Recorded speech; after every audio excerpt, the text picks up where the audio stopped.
ăn tại bànក្រុមបន្តសូមស្វាគមន៍ក្រុមអត្រាសដំបងពេជ្រដេជះមកពីខេត្តកណ្ដាល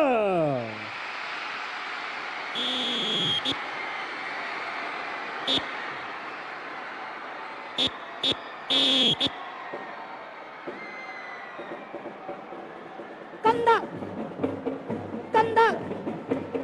យកកងត្រ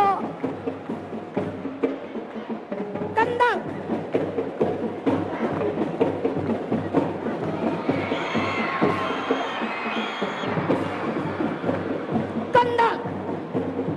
យើងកម្ពុជាជ័យយើងសាទរកម្ពុជាជ័យ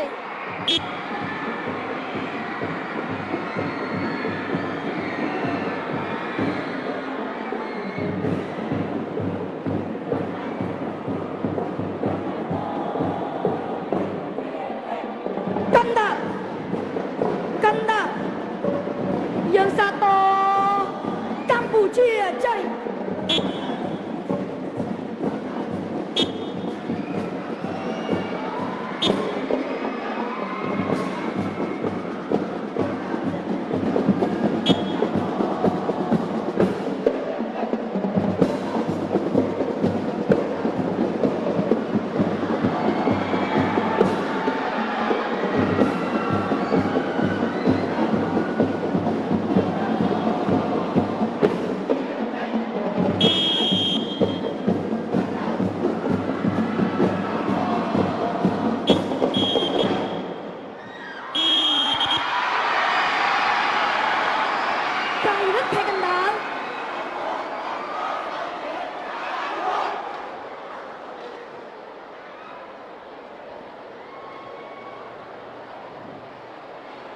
1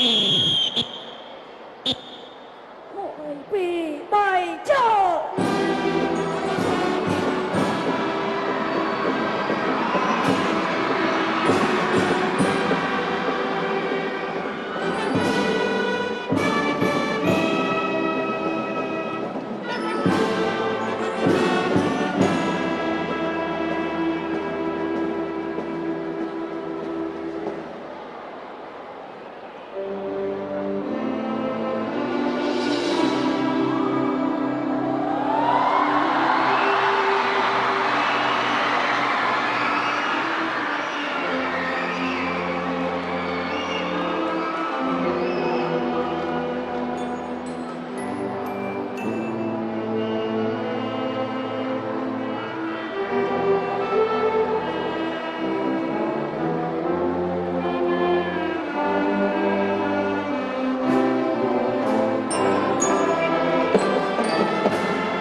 Dân Sato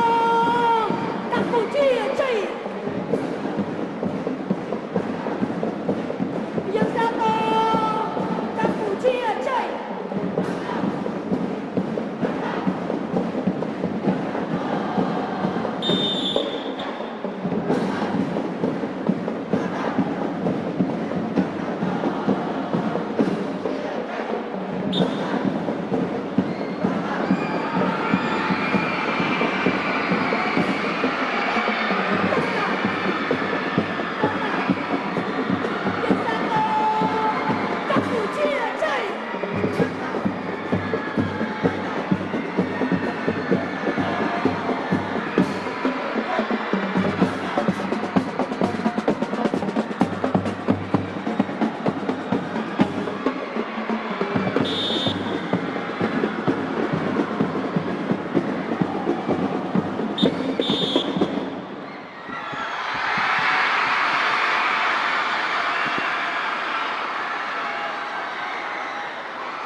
Súng sum lên ở bò sa tơ một đòn tiệt chunក្រុមភ្លេងខេត្តកណ្ដាល